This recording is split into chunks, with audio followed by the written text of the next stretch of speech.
ॐ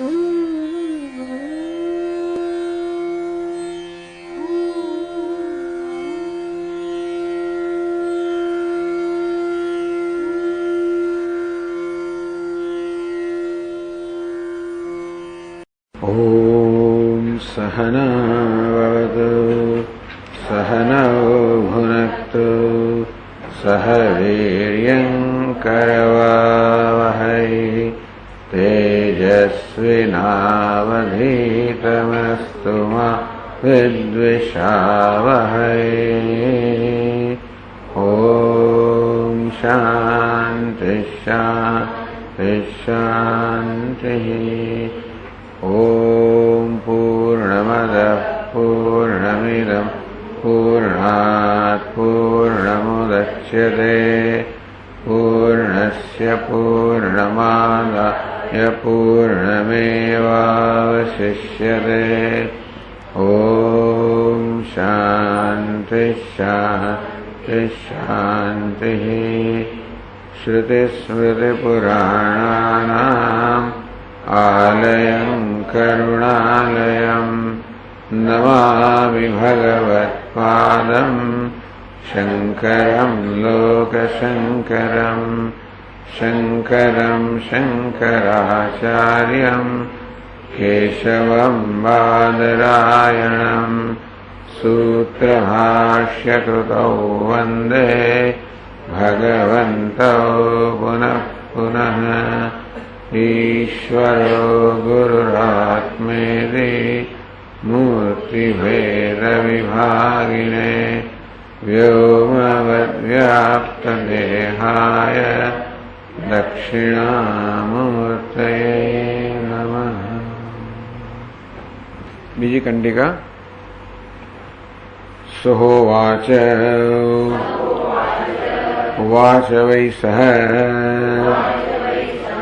अगच्छन् वैते तद्यत्र अश्वमेधयाजिनो गच्छन्तीति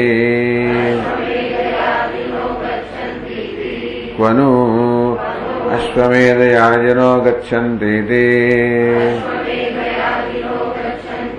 द्वाविंशतं वै देवरथान्यानि अयं लोकः तं समस्तं पृथ्वी द्विस्तावत्पर्येति तां समन्तं पृथ्वीं द्विस्तावत्समुद्रः पर्येति तद्यावति क्षीरस्य धारा यावद्वा मक्षिकायाः पत्रम् तावानन्तरेण आकाशः तान् इन्द्रः सुपर्णो भूत्वा वायवे प्रायच्छत तान् वायुः आत्मनि धित्वा तत्र अगमत यत्र अश्वमेधयाजिनः अहवन् इति एवमेव वै स वायुम् एव प्रशंस तस्मात् वायुरेव व्यष्टिः वायुः समष्टिः अपपुनर्मृत्युं जयति य एवं वेद ततो ह भुज्युः लाह्यायनिः उपरराम।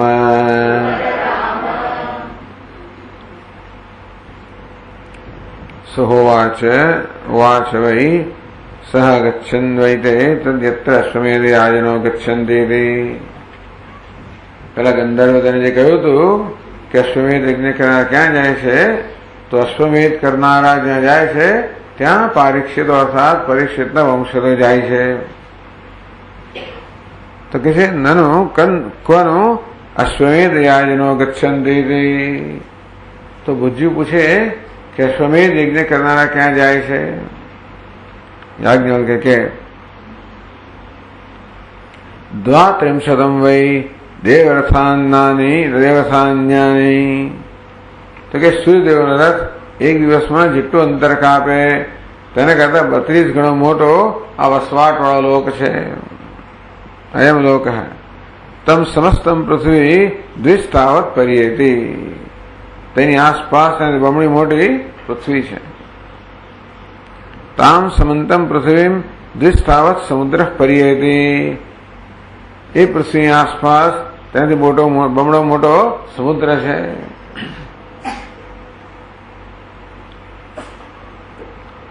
तद्यावति क्षुरस्य धारा यावद्वा मक्षिकायाः परपत्रम।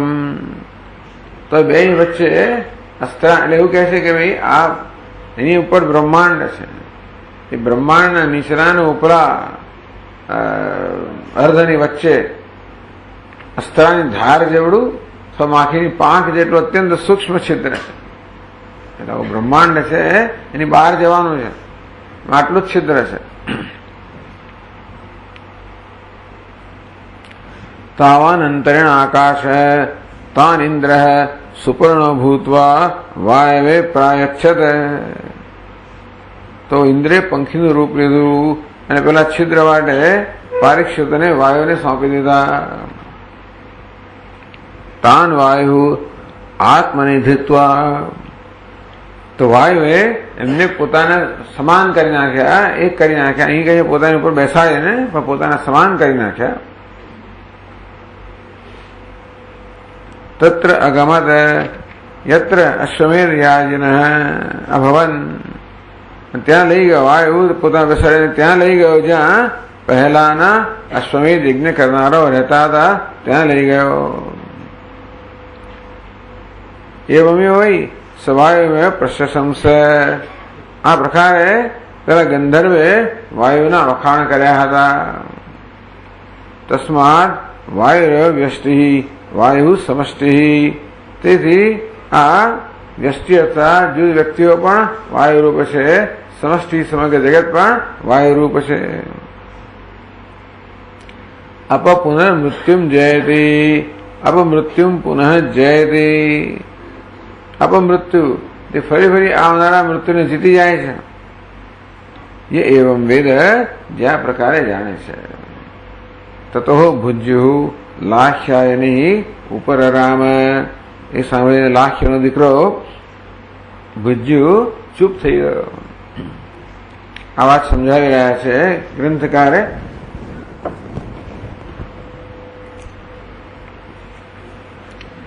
અહીં જે આપવામાં આવ્યું ભાગવતમાં આ પ્રકારનું વર્ણન છે। ઓહો, હા, 1,00,000 યોજન ઊંચો મેરુ પર્વત છે। એની આસપાસ જંબુદ્વીપ એટલે જંબુદ્વીપની વચ્ચે આ મેરુ પર્વત છે। જંબુ એટલે જાંબુનું મોટું વૃક્ષ, એ જંબુદ્વીપ। એની આસપાસ લવણોદધિ એટલે આ ખારા સમુદ્રનો સાગર છે।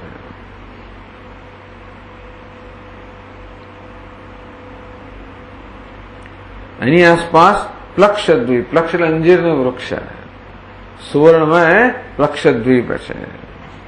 એની આસપાસ શેરડીના રસનો જે છે એ સમુદ્ર છે। એની આસપાસ શાલમલ દ્વીપ એટલે શિમળાનું વૃક્ષ છે। તો પહેલો 1,00,000 યોજન, બીજો 4,00,000 યોજન ને 4, હવે 8,00,000 યોજનનું શિમળાનું વૃક્ષ શાલમલી દ્વીપ। એની આસપાસ સુરોદ મદિરાનો સાગર છે ભાઈ, એ 8,00,000 યોજનનો। તારે ક્યાં જવું છે નક્કી કરી લેજો।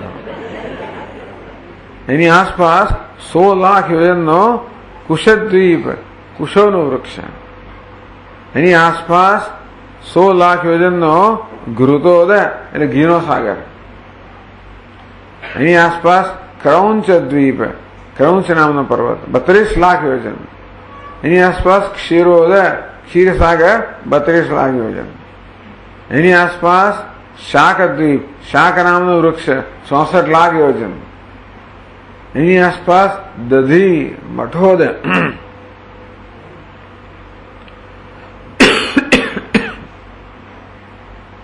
મઠાનો સાગર 64 લાખ યોજન,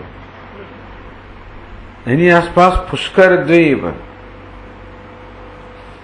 આ લાખો સુવર્ણમય પાંખડીઓનું મોટું કમળ જે બ્રહ્માજીનું આસન છે 128 લાખ યોજનનું, એની વચ્ચોવચ્ચ છે માનસોત્તર પર્વત છે. આ સુવર્ણમય દ્વીપ જે પુષ્કર દ્વીપ છે એમાં વચ્ચોવચ્ચ માનસોત્તર પર્વત 10,000 યોજન ઊંચો, 10,000 યોજન પહોળો, અને એની આસપાસ મીઠા જળનો એટલે સ્વાદુ મીઠું જળનો સમુદ્ર છે 128 લાખ દ્વીપ, અને એની આગળ લોકાલોક પર્વત છે 12.5 કરોડ યોજનના વિસ્તાર વાળો. બોલો ભાઈ, યોજન આ પ્રકારનું વર્ણન છે. પછી કે છે પ્રિયવ્રત રાજાના રથના પૈડાથી 7 નીકો બની, પ્રિયવ્રત રાજાના પૈડાથી રથના પૈડાથી 7 નીકો બની, તે 7 સમુદ્ર, તેને કારણે ભૂમંડળમાં 7 દ્વીપોનો વિભાગ થયો. ભૂમંડળરૂપ કમળના કોષસ્થાનીય 7 દ્વીપમાં સૌથી અંદરનો કોષ જંબુ દ્વીપ, વિસ્તાર 1 લાખ યોજન આવશે. મેરુથી માનસ પર્વતનું જેટલું અંતર 128 લાખ યોજન, એટલી જ ભૂમિ શુદ્ધોદક સમુદ્રની બીજી તરફ છે. એની આગળ સુવર્ણમય ભૂમિ છે, સૂર્યથી પ્રકાશિત અને અપ્રકાશિત ભૂભાગોની વચ્ચે છે. આથી પર્વતનામ લોકાલોક, લોક અને અલોક, પ્રકાશિત અને અપ્રકાશિત. આલોક, લોક એટલે પ્રકાશ, લોક લોક અલોક, સૂર્યથી પ્રકાશિત અને અપ્રકાશિત એવી સુવર્ણમય ભૂમિ છે, એને લોકાલોક કહેવામાં આવે છે.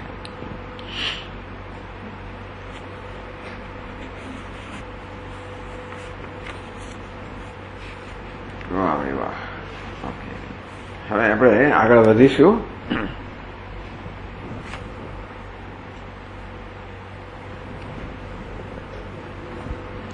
196 પાના પર કહે છે 199 શ્લોકમાં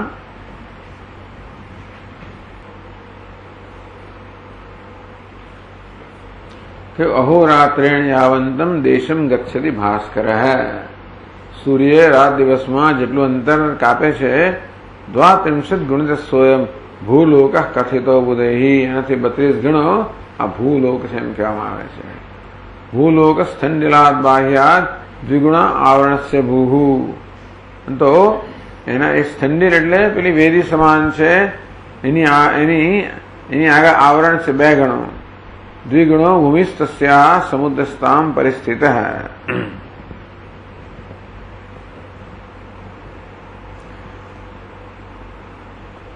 इतः परम उपासकैव गम्यो लोक शब्देन श्रुत्यावोक्तयो देशतमः भूर्लोक इति. भूलोक पदाभ्याम वर्णितो विराट शरीरात्मको यो देशः.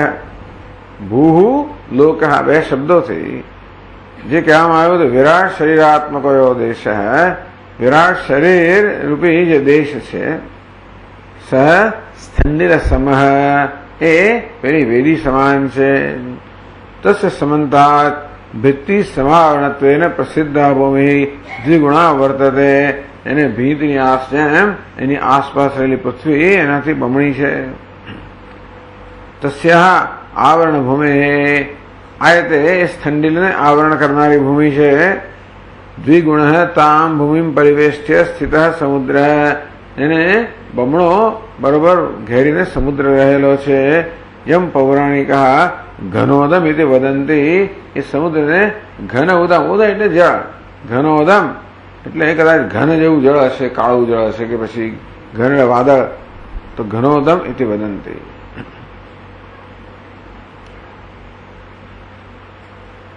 હવે કહે છે 199 શ્લોકમાં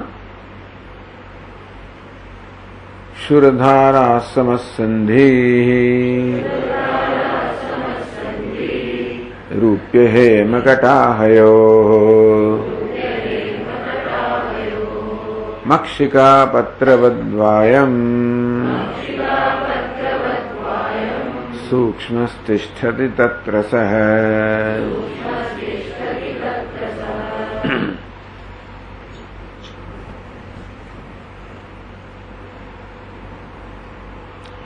घनोदात परो ब्रह्मांड है।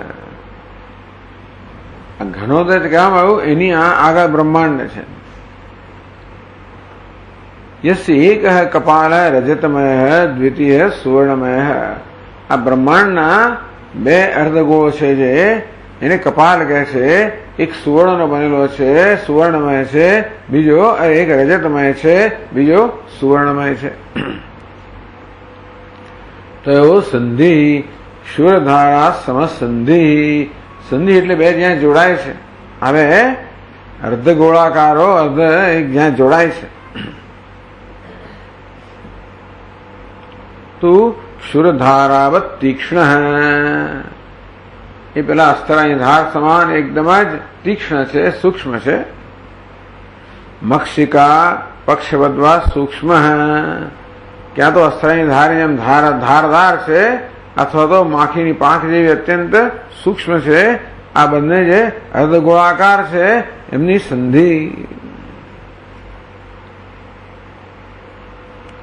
सोयम एतादृश संधि तद ब्रह्मांडात बहिर्गमन मार्गे तिष्ठति। आ ब्रह्मांड है અને બે અર્ધગોળાકાર છે, એની બહાર જવા માટે આટલો જ માર્ગ છે જે શુરા એટલે છે અસ્ત્રાની ધાર સમાન એવું તીક્ષ્ણ અથવા તો માખીની પાંખ સમાન સૂક્ષ્મ, એમાંથી બહાર જવાનું છે।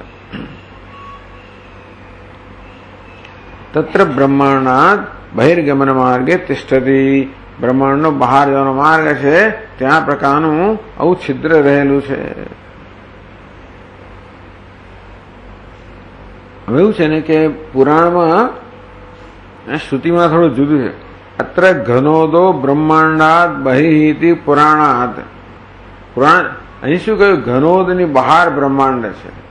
પુરાણમાં શું કહે છે કે ભાઈ બ્રહ્માંડની બહાર ઘનોદ છે। આટલો વેચન અભિપ્રાય ભેદ છે। બ્રહ્માંડસ્ય સમંતાત તો સન્નિવિષ્ટો મૃતો દધિ સમંતાત ઘનતોયેન ધાર્યમાણસ્ત તિષ્ઠતે। તો ભાઈ આમાં શું કહે છે? અમારી પાસે કહેતા આમાં ઘનોદ નથી। જે બ્રહ્માંડ છે આ સમંતાતુ, આ બ્રહ્માંડ છે એની ચારે બાજુ સન્નિવિષ્ટ અમૃતો દધિ, અમૃતનો ઉદધિ છે બ્રહ્માંડની બહાર। સમંતાત ઘનતોયેન ધાર્યમાણસ્ય તિષ્ઠતિ। એ અમૃતોદધિની આ આસપાસ આ ઘન શું છે ભાઈ? ઘનતોયેન બરાબર છે। એટલે ઘનોદ કહો કે ઘનતોયમ કહો, એ ઘનતોયમ છે એની આસપાસ રહેલું છે। इत्यादि रूपात पुराणात। पुराणમાં જે વાક્ય છે એ પ્રમાણે તો આ ઘનોદ છે બ્રહ્માંડની બહાર છે। શ્રુત્યા તો બ્રહ્માંડાત અંતઃ। જ્યારે શ્રુતિ કહે છે કે બ્રહ્માંડ ઘનોદની બહાર છે। તયો વિરોધસ્તુ સાંપ્રદાયિકૈ ઇત્થમ સમાહિત। આ શ્રુતિ અને પુરાણ વચ્ચે કે શ્રુતિ ને સ્મૃતિ વચ્ચે વિરોધ આવે ત્યારે સમાધાન કેમ કરવું? તો સાંપ્રદાયિક સંપ્રદાયવિદ જે મહાપુરુષો છે એમણે આ સમાધાન આ રીતે આપેલું છે। પુરાણમ બાધ્યતે શ્રુત્યા। શ્રુતિ અને પુરાણ વિરોધ હોય તો શ્રુતિ જે પુરાણનો બાદ કરે છે। ધ્યાનાર્થાવા શ્રુતિર્મતા। તો શ્રુતિનું પ્રયોજન છે ધ્યાન માટે શ્રુતિનું પ્રયોજન એમ સમજવું। અને પુરાણ કહે છે એને બરોબર માનવું, અને શ્રુતિ કહે છે એ ધ્યાન માટે છે એમ માનવું। ક્યાં તો પુરાણ કહે છે ખોટું છે અને શ્રુતિ કહે છે સાચું છે એમ માનવું, અથવા તો પુરાણ કહે છે એ પણ સાચું છે અને શ્રુતિ કહે છે ધ્યાન માટે છે એમ માનવું। વિરોધેતુ અનપેક્ષમ સ્યાદિ ન્યાયેન. જૈમિની મહારાજે કહ્યું છે, જૈમિની ઋષિએ, કે વિરોધ હોય તો અનપેક્ષમ સ્યાદ. આ પુરા સ્મૃતિ છે, અનપેક્ષ થઈ જાય, ટૂંકમાં એ બાધિત થઈ જાય. इति न्यायेन प्रत्यक्ष श्रुति विरोधे अनुमानम श्रुति रूपम अनपेक्षम अग्राह्यम. तो ये सूत्र समझावे छे. प्रत्यक्ष श्रुति विरोधे, प्रत्यक्ष અને શ્રુતિનો વિરોધ હોય તો અનુમાનમ, સ્મૃતિ એટલે અનુમાન. આ જે બધી સ્મૃતિઓ રચાય છે બધી અનુમાન પર છે. અનપેક્ષમ અગ્રાહ્યમ. તો સ્મૃતિ જે પ્રત્યક્ષ પર રચાયેલી છે એ ગ્રહણ ના કરવું જોઈએ. શ્રુતિ જે અતીન્દ્રિય છે એને ગ્રહણ કરવી જોઈએ. ઇત્યર્થ કે એને પુરાણમ બાધ્યમ. તેથી પુરાણમાં જે કહ્યું છે કે ઘનોદ બ્રહ્માંડની બહાર છે એ બાધ્ય કરવું જોઈએ, ગ્રાહ્ય ના કરવું જોઈએ, એને ગ્રહણ ના કરવું જોઈએ. પરંતુ અહીં જે કહ્યું છે કે ઘનોદની બહાર પુરાણ છે એ ગ્રહણ કરવું જોઈએ. अथवा हिरण्य गर्भोपासकै एतावत् शरीरम आत्मनो ध्येयमेति. अथवा भाई અહીંયા શું કહ્યું કે તે અથવા હિરણ્ય ગર્ભોપાસकै. માની લઈએ કે બ્રહ્માંડ ઘનોદની બહાર છે તો હિરણ્ય ગર્ભ ઉપાસકો છે એટલે આટલા શરીર હું છું એ પ્રકારે ધ્યાન કરવું જોઈએ એવું શ્રુતિનું તાત્પર્ય છે. એમ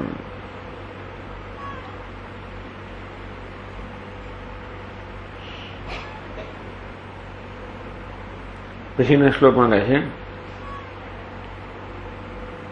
દેવૈ નાના વિધૈરેતે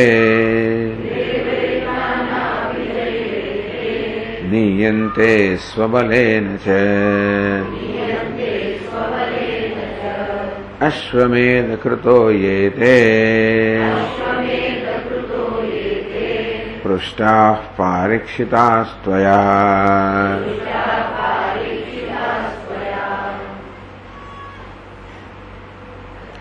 हे भुज्यो पृष्टाः पारीक्षिताः त्वया, ये त्वया पारीक्षित पदेन उक्ताः.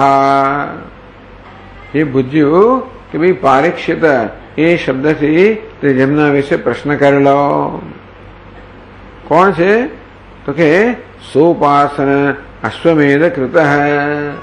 उपासना सहित અશ્વમેધનું અનુષ્ઠાન કરનાર માટે પારીક્ષિત શબ્દનો પ્રયોગ કરવામાં આવ્યો. તે દેહ ત્યાગાનંતરમ, એ લોકો દેહનો ત્યાગ કરે ત્યારે નાના વિદૈ દેવૈ, એક પછી એક દેવતા આવે ને બધું હોય. અગ્નિ જ્યોતિર શુક્લ ષણમાસા ઉત્તરાયણ વગેરે દેવતાઓ છે, એક પછી એક દેવતા હોય. નાના વિદૈ દેવૈ સ્વબલેન છે, ઉપાસન બલેન છે, પોતાના ઉપાસના બળથી પણ ઘનોદ પર્યંતમ નિયતે, દેવતા ક્યાંથી લઈ જાય? ઘનોદ સુધી લઈ જાય. પણ દેવતા એને બ્રહ્માંડની બહાર ના લઈ જઈ શકે, ત્યાં સુધી લઈ જાય ઘનોદ. પછી બ્રહ્માંડ છે, પછી પેલું છિદ્ર છે. ટીકા કહે છે આગળ, અશ્વમેધમ વિનાપી એ કેવલ હિરણ્ય ગર્ભોપાસકા તે બી પારીક્ષિતા ઇતિ સૂચયિતમ, કે જે લોકો અશ્વમેધ યજ્ઞ ના કર્યો હોય, માત્ર હિરણ્ય ગર્ભની ઉપાસના કરી હોય, કેવલ હિરણ્ય ગર્ભ ઉપાસકા, એટલે અશ્વમેધ યજ્ઞ ન કર્યા પરંતુ માત્ર હિરણ્ય ગર્ભની ઉપાસના કરી હોય, તે બી પારીક્ષિતા, એ લોકો પણ આ હિરણ્ય ગર્ભના લોકમાં જાય છે. આ બ્રહ્મલોકનું વર્ણન છે, તો આ બ્રહ્મલોકમાં એ લોકો પણ જાય છે. ઇતિ સૂચયિતુમ પારીક્ષિત પદસ્ય વ્યુત્પત્તિરમ સૂચયતિ. પરીક્ષિતી પરીક્ષિત એવ પારીક્ષિતા એવું કહેવામાં આવ્યું. પરીક્ષિતી અર્થાત ક્ષિતિ એટલે પૃથ્વી, સર્વ સમાન સમગ્ર પૃથ્વી જેમના નિયંત્રણમાં છે એને પરીક્ષિતી કહેવામાં આવ્યા. એટલે અશ્વમેધ યાજીના. અહીંયા આગળ પારીક્ષિત પદની વ્યુત્પત્તિ જુદી રીતે આપે છે કે ભાઈ એ જ નહીં બીજો પણ એનો અર્થ થઈ શકે. અશ્વમેધ ઇતિ તો બીજા શ્લોકમાં કહે છે, 201 શ્લોકમાં 197 પાના પર. અશ્વમેધ ફલમ ચૈતે प्राप्ताः पारीक्षिता मताः अश्वाद्युपासना ज्ञानाद् द्विजाः सर्वेऽपि सत्तमाः।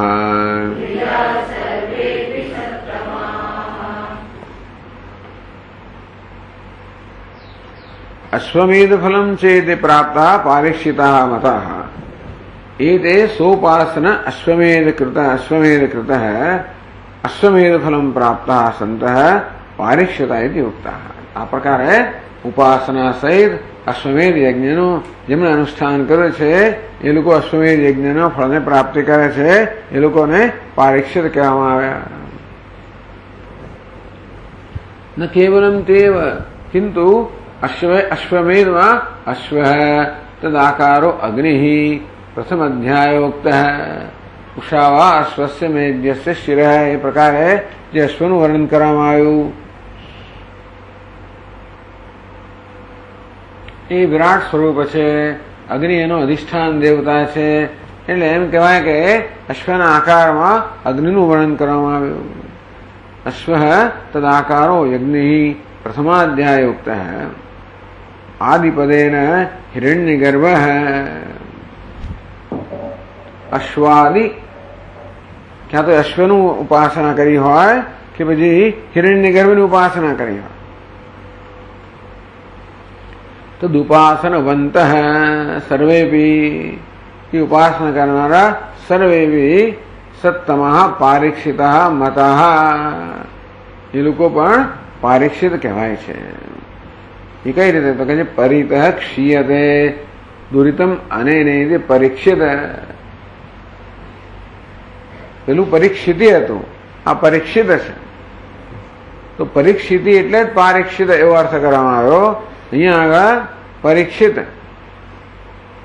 परितः क्षीयते दुरितम अनेन परीक्षित अश्वमेध अश्वमेध ने परीक्षित क्या कारण के બધું જ દૂરિત સર્વ રીતે દૂર થઈ જાય છે એટલે કહે છે ભાઈ કે બ્રહ્મ વિદ્યાની બ્રહ્મ હત્યા સ્વમેધાભ્યામ ન પરમ પુણ્ય પાપ यदि स्मृते पहली बीजी पाद में ब्रह्म हत्या स्वेदाविधि पठितव्यम ब्रह्म विद्या स्वेदाभ्याम न परम पुण्य पापयो अश्वमेध थी વધીને કોઈ પુણ્ય નથી અને બ્રહ્મ વિદ્યાથી વધીને કોઈ પાપ નથી એવું તો ના થાય ને એટલે બ્રહ્મ હત્યા હોવું જોઈએ।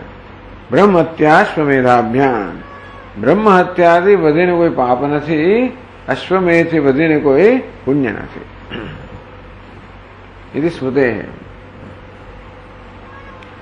એટલે કે અશ્વમેધ યાગ કરવાથી બધા જ પાપ નષ્ટ થઈ જાય અને તેથી પરિતઃ क्षीयते दुरितम अनेन परीक्षित अश्वमेध यज्ञ જેનાથી परित सर्व रीते બધું દુરિતમ દુરિત એટલે પાપ બધું ક્ષીણ થઈ જાય નષ્ટ થઈ જાય।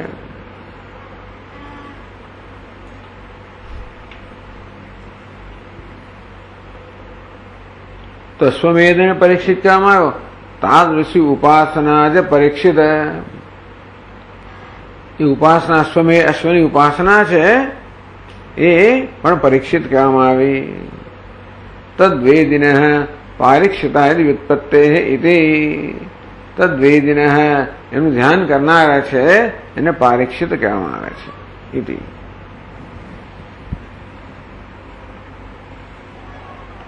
એટલે ઉપાસના સહિત અશ્વમેધ કરનારા અશ્વનું ધ્યાન કરનારા અશ્વ જે તો કે અગ્નિ છે ધ્યાન કરનાર અથવા હિરણ્યગર્ભની ઉપાસના કરનારા આ ત્રણેય જણ જે છે એ આ પારીક્ષિત કહેવાય છે અને એ બ્રહ્મલોકમાં જાય છે। પછીના શ્લોકમાં કહે છે अति सूक्ष्मे तदा मार्गे तत्र शक्रोऽपि न प्रभुः किन्तु देवाः परे ये स्युः घनोदापरतस्थिता।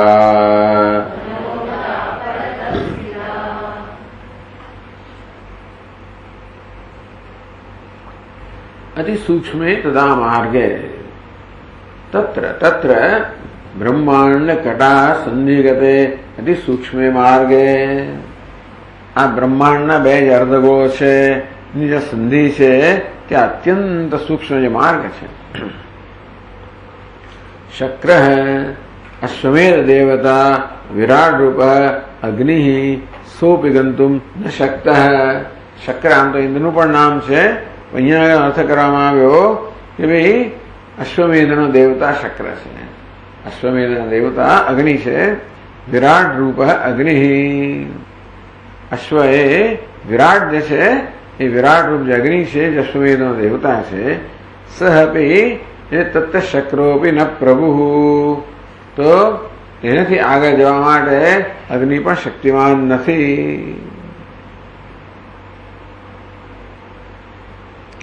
किंतु देवाः ने बदले अहीं आगळ एक पाठ किमु इति टीका पाठ अने ए बरोबर लागे छे. किमु देवा परेये स्युः नो नो नो घनोद अपरत स्थिताः. स्थिता के पछी स्थिताः जोईए ने पछी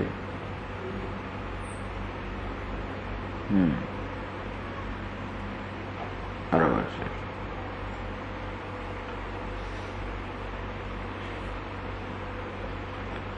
ततः परे भिन्ना देवाः न शक्ता इति केवुं वाच्यम्. અને એનાથી બીજા જે દેવતાઓ છે અગ્નિ જ્યારે છે એ પણ આ લોકોને આગળ પહોંચાડવા માટે શક્તિમાન નથી. તો એ સિવાયના બીજા દેવતાઓ છે જે એનાથી ઉતરતા છે એ તો લઈ જવા શક્તિમાન ન હોય. એમાં શું કહેવાનું હતું? અને કહ્યું હતું કે ન્યાય કહે છે કેવું?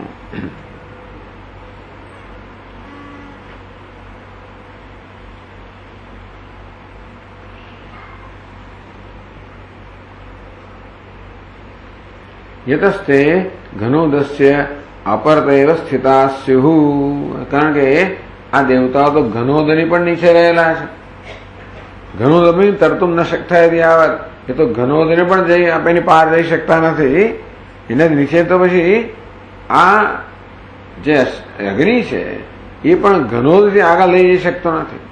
અને ઘનોદથી નીચેના દેવતાઓ તો ન એમાં કહેવાનો પ્રશ્ન જ નથી કે ન જ લઈ જઈ શકે. तरी ते पारीक्षिता कथम ब्रह्मांड पारम गच्छन्ति. तो पारीक्षितो ब्रह्मलोक में जवुं होय तो ब्रह्मांड नी पार केवी जाय छे? इत्यतः हाय प्रश्न उत्तर में पछीना श्लोक में कहे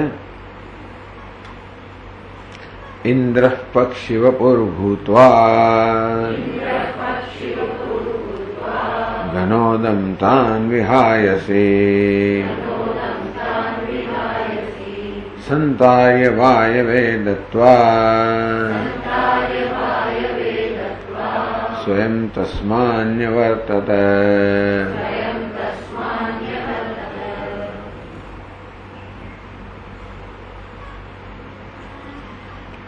इंद्रः पक्षिवपुर्भूत्वा. इंद्रः विराट पक्षिरूप भूत्वा तान् परीक्षितान् घनोदम संतार्य विहायसी. इंद्र पण यहाँ विराट ज छे. इंद्र એટલે વિરાટ એટલે અગ્નિની પણ વિરાટ સ્વયં. પક્ષીરૂપો ભૂત્વા. इंद्र स्वयं पक्षीरूप बनी जाए छे. तान पारीक्षितान घनोदम संतार्य. એ બધા પારીક્ષિતોને આ ઘનોદની પાર લઈ જાય છે.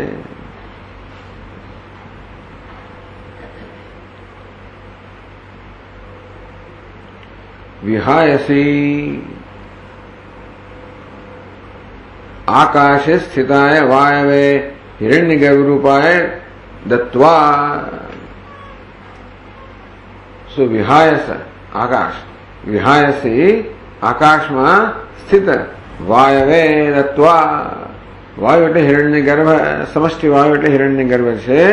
दत्त्वा એને સુપ્રત કરીને स्वयं तस्मान् निवर्तत. स्वयं निवृत्त भवति. स्वयं ત્યાંથી પાછો ફરે છે. એટલે ઘનોદને તરી જઈને બ્રહ્માંડની બહાર જઈને હિરણ્યગર્ભને સોંપીને એ ઇન્દ્ર સ્વયં પાછો આવે છે. આ પ્રકારના બધા વર્ણનો છે. બધા આ પુરાણોના વર્ણન માટેના પછી એના માટેનો પાયો બને છે. આ બધામાંથી પુરાણની બધી ઘણી કથાઓ અને આવા બધા વર્ણનો પછી આવે.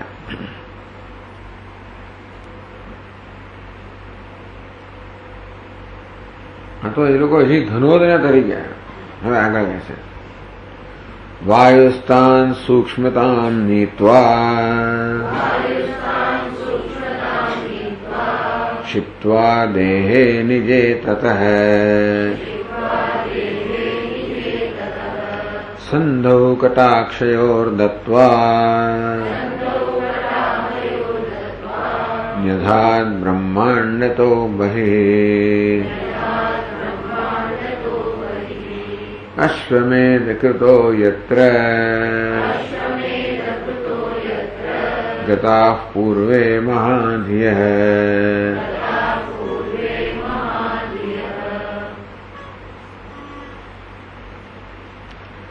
वायुस्तान सूक्ष्मताम नीत्वा वायुभूतान पारिक्षदान सूक्ष्मताम નીત્વા આ વાયુ જે છે હિરણ્યગર્ભ એમને સૂક્ષ્મ બનાવી દે છે. કારણ કે પેલી અત્યંત સૂક્ષ્મ છિદ્રમાંથી પસાર થવાનું છે. નિજે દેહ ક્ષિપ્ત્વા પોતાના દેહ પર ધારણ કરીને એટલે શું સ્વતાદાત્મમ ગતાન કૃત્વા ટૂંકમાં આ બધા પારિક્ષદોને સ્વયં પોતાના જેવા બનાવી દે છે અને પોતાના અમ્માય બનાવી દે છે. પોતામાં જેને સમાવી લે છે. સ્વતાદાત્મમ ગતાન કૃત્વા એ પણ હિરણ્યગર્ભ સમ બની ગયા, હિરણ્યગર્ભ બની ગયા. ઇતિ આવત કટાયો સંધૌ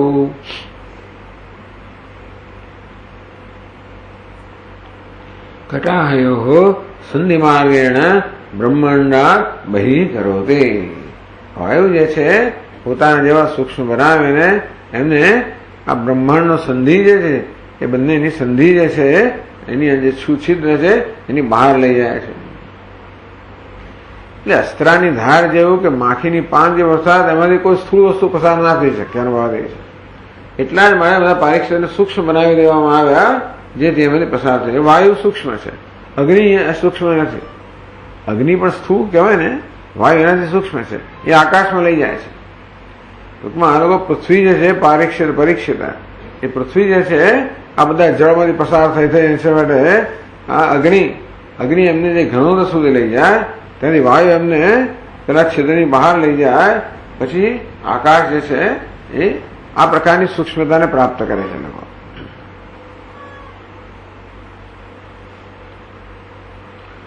પૂર્વેપી ઉપાસકા યત્ર ગતા ઇતિ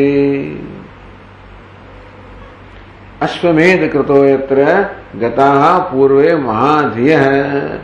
મહાધિય અશ્વમેધ કૃત.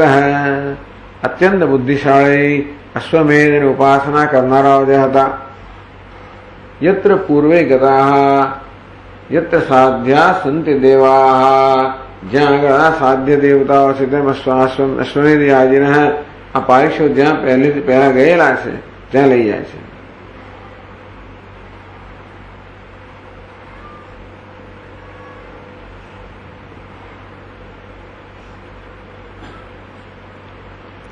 એટલે કહે છે ટીકાકાર તથા પારીક્ષિતા હિરણ્યગર્ભરૂપેણ બ્રહ્માંડાત અંતર્બહિષ્યભિવ્યાપ્ય અવતિષ્ઠન્તે ઇતિ ભાવઃ. તથા ચ પારીક્ષિતા એ શું બની ગયા? હિરણ્યગર્ભ બની ગયા.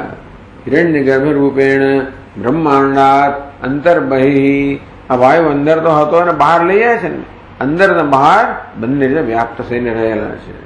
અવતિષ્ઠન્તે ઇતિ ભાવઃ હિરણ્યગર્ભ બની ગયા. યચ્ચકિંચિત જગત્સર્વમ દૃશ્યતે શ્રૂયતે પીવા અંતર્બહિષ્ય તત્સર્વમ વ્યાપ્ય નારાયણ સ્થિત. અંદર ને બહાર એટલે આ બ્રહ્માંડની અંદર અને બહાર જે કઈ છે એ સર્વ વ્યાપ્ત કરીને આ લોકો રહેલા છે. આ પ્રકારે બધું જ વર્ણન કર્યું યાજ્ઞવલ્ક્યજીએ. ઉપસંહરતી આ સંવાદનો ઉપસંહાર કરવામાં આવે છે. ભુજ્યુર્લાહ્યાયનિ પ્રશ્ના અવાપો પરતિમ તતઃ ઉષસ્તસ્ય કહોલસ્ય मध्यगो विस्मयाकुलः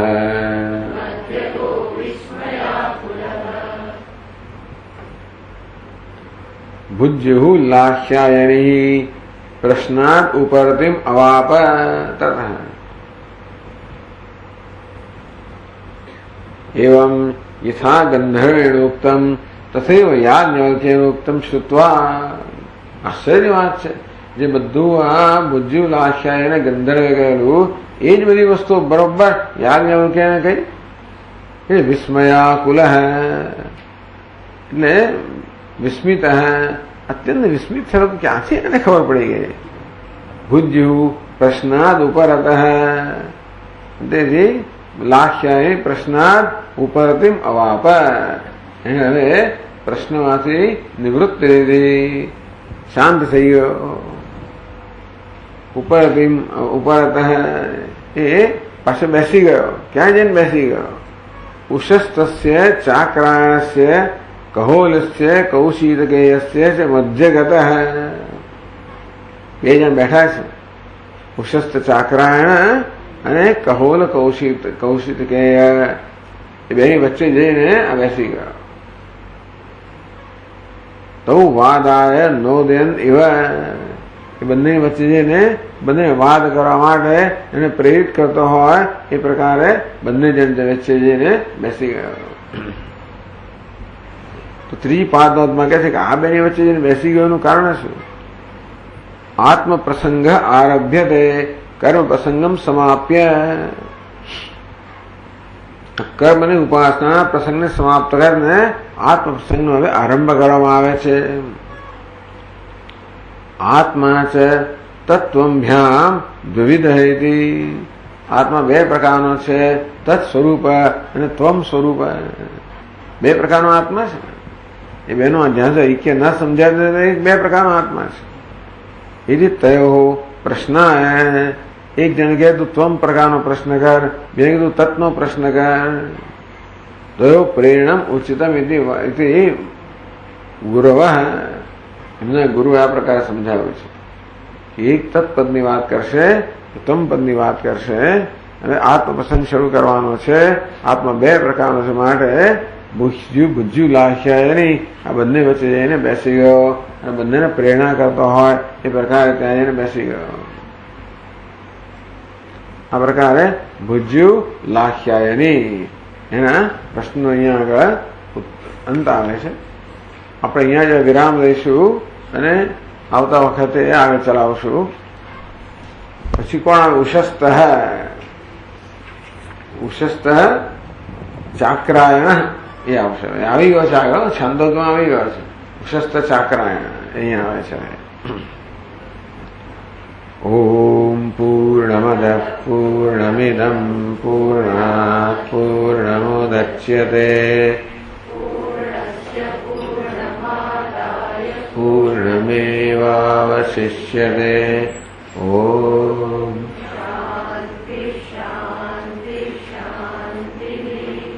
શંકરમ શંકરાચાર્યમ કેશવમ બાદરાયણમ सूत्रभाष्यकृतौ वन्दे भगवन्तौ पुनः पुनः ईश्वरो गुरुरात्मेति मूर्तिभेदविभागिने व्योमवद्व्याप्तदेहाय दक्षिणामूर्तये नमः ॐ शान्ति शान्ति शान्ति हरि ओम श्री गुरुभ्यो नमः हरि ओम।